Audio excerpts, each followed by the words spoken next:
Hey everyone, it's Jacob. Several years ago, I was at the KSU Catholic Center. I was just minding my own business, and some of my friends were like, Jacob, come over here. We want you to watch this video with us. And I love watching videos, so I was like, okay. And I was like, what's the video on?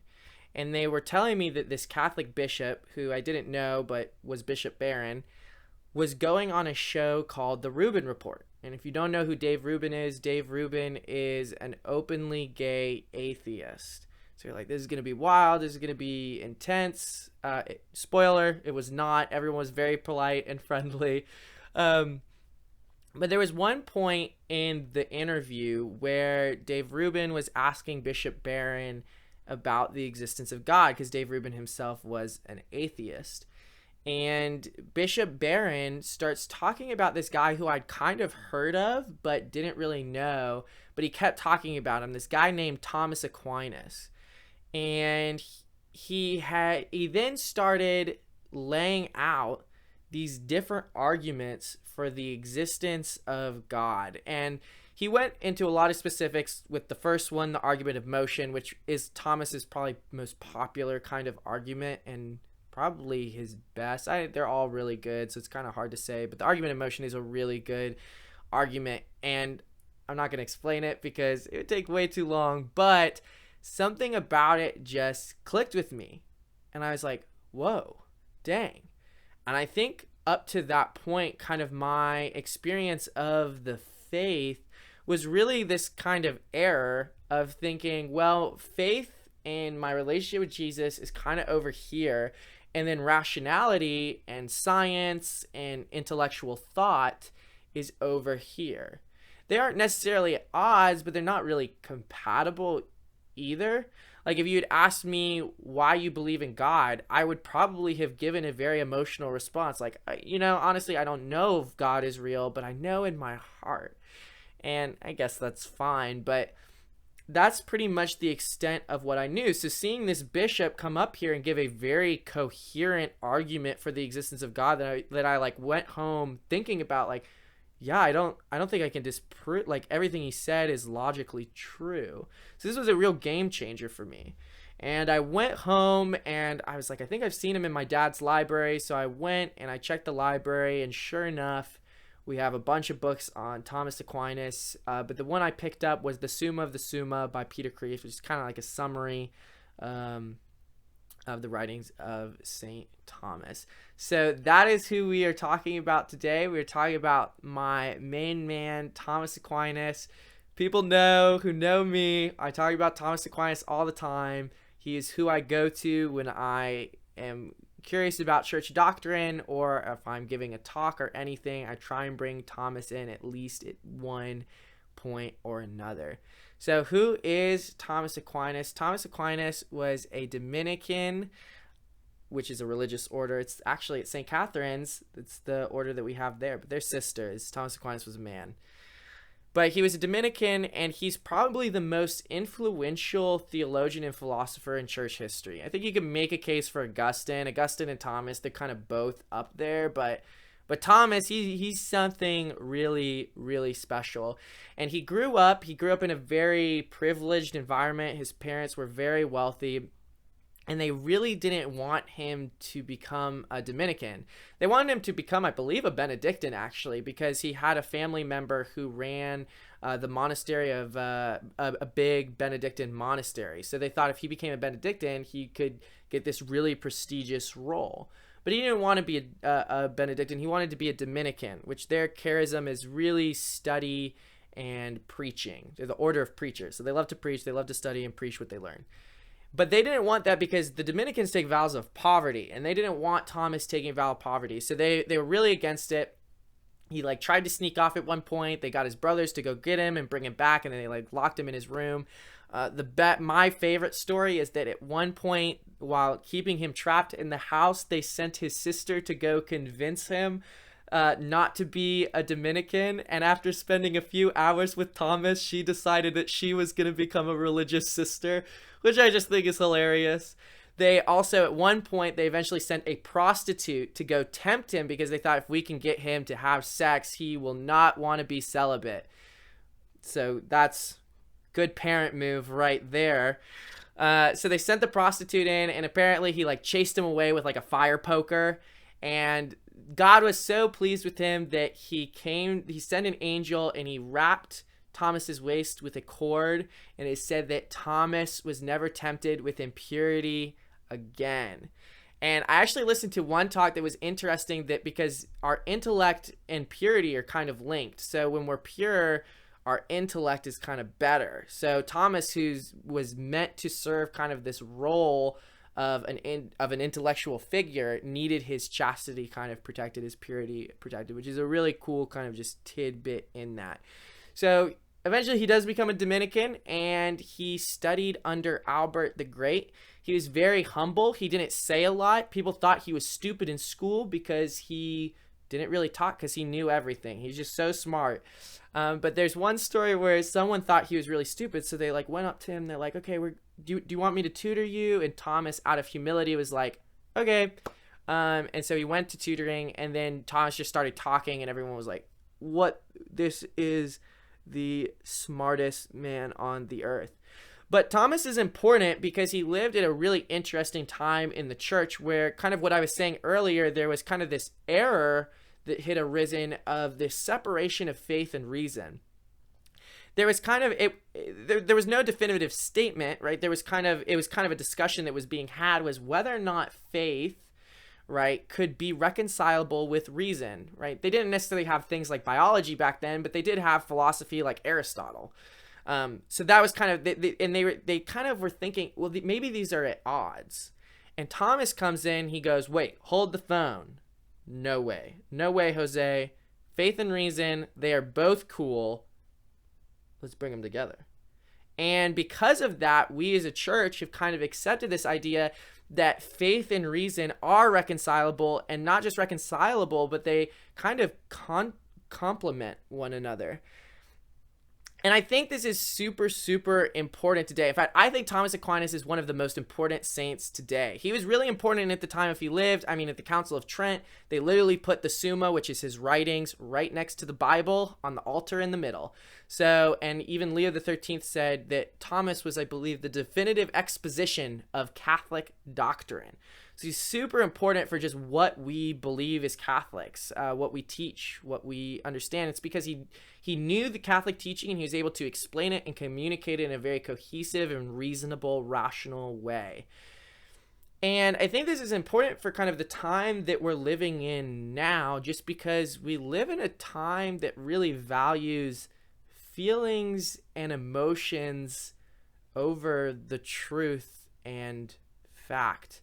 And I don't think this is necessarily great. One of a really good Pope, Pius X, lived at a time where this kind of heresy had started rising up again. It was rising under kind of the mantle of modernism, which is an even bigger heresy. But Pius X was really worried, and rightly so, about kind of this rekindling of this old heresy of the separation of faith and reason, because he kind of had this idea, which I think is a true idea, that when we separate the two, which was the modernist goal, to separate faith and reason, to put science and biology and rational thought over here, and then relationship with Jesus kind of over here, it's not, it's not really the same thing. The issue with doing this is that when we kind of separate these two, faith inevitably kind of unravels to become nothing more than an emotional experience, an emotional reality. And the issue with this is that our emotions are very relative to who we are. And it becomes less a definitive relationship with Jesus and more a relationship with kind of my conception of Jesus. And in that way, I'm no longer really worshiping Jesus, but I'm worshiping my own self, right? What I have deemed Jesus to be. So you really need that reason, right? You need to like read the scriptures to not just know Jesus emotionally, but to know Jesus like literally, historically, personally.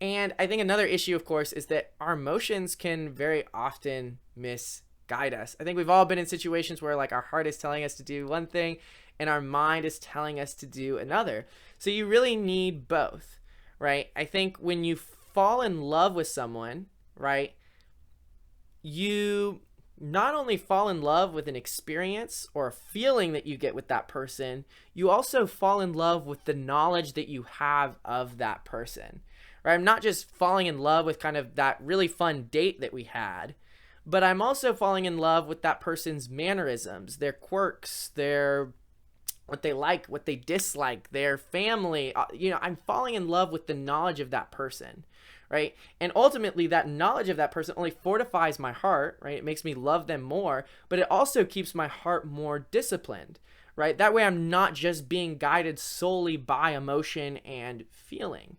Because if I'm just guided by emotion and feeling, that can often lead to not great things because we're fallen and our emotions don't always guide us properly. This became really apparent to me just very recently as I've just come to appreciate and love Aquinas more. But I see this not just as a secular society as a whole, which I think it's very apparent in kind of the secular world, but even in the church as well. I was having a conversation with someone recently about whether or not confession is necessary and whether or not you can just confess your sins to God. And I kept citing the catechism, was citing Thomas Aquinas, and at the end of the conversation, they just said, well, it doesn't really matter because I know my relationship with God, right? The truth, what the church teaches is secondary to kind of my emotional experience and relationship with Jesus. And what was frustrating to me about this is that you would not kind of have this mentality about an objective science like math, right? 2 + 2 = 4. You would never say, well, I actually think it's 5 because I know my own personal relationship with the mathematical reality of the universe, right? You'd never say that. You would never say, well, I think it's 5 because I just feel it in my heart. Like, you might feel it in your heart, but objectively, right, 2 + 2 = 4, regardless of how you feel, regardless of what your emotions are. And I think this is super, super important for us as Catholics because it keeps our emotions in check, and it also helps us to understand and know the person of Jesus Christ better, right? My relationship with Jesus is not just an experience I had at a Catholic conference. It becomes an objective reality that I am experiencing but knowing and loving, and it is awesome. I think too, lastly, that I'm trying to think of how I want to say this. I think too, just like for myself, it becomes a lot harder to distrust the faith when I've become convinced that it's true in my mind. For example, the scandal that broke out was very hard for a lot of people. And in my heart, I might go, dang, the church stinks and I just don't want to be a part of it anymore. But it's a lot harder to do that when I've been convinced in my mind that the church is true, that it really was built by Jesus, who was God incarnate, who died and rose from the dead. It becomes harder to just turn my back on that regardless of how my heart feels. It becomes a lot harder to slack in the spiritual life, like going to confession or mass, when I've been convinced in my mind that it's a necessity. I don't always want to go to mass. Sometimes I'd want to sleep in or something. Like, my heart wants me to do one thing, but I know in my mind I need to go to mass because my mind has been convinced that it's true. I can reason to know that mass is essential. Or just in my day-to-day life, like praying the rosary. Like, sometimes I would rather play Animal Crossing than pray the rosary. That's horrible, but I'm human. But I know my mind, I know I need to pray that rosary. My heart, my feelings are saying one thing, but my mind is kind of disciplining those emotions. And in that way, they're directing my heart to God. And it becomes an even more fulfilled love. Right? It's not a love with a feeling. It's a disciplined type of love. It's a kind of sacrificial, selfless love that is rooted in rational thought. So I think this is super important just for us today. I think we really need to start looking at Thomas Aquinas again. I think we need to really start reading the Summa, listening to podcasts on Thomas Aquinas. So I think he's super essential for just us in this very, very relative age. He reminds us that truth is objective. 2 plus 2 always equals 4, regardless of how I feel about it. And the same is true for the truths of Christ, right? Those truths don't just change. They're not just an opinion. They are fact. And I should have an open enough heart to be convinced of that truth, because God ultimately gave me the intellectual faculties to know that those things are true. Thomas Aquinas helps us with that. He teaches us that. He reminds us of that daily. I just want to close with my favorite story of Thomas Aquinas, because we've talked a lot about our brains and intellectualism, but it's important to remember that, like, our heart is still important too. And my favorite story of Thomas Aquinas is actually towards the end of Thomas Aquinas' life, where Jesus appeared to him and he asked Thomas, because Thomas has written so much, he's converted so many people, and Jesus asks him, Thomas, you've written well of me. What would you have as your reward?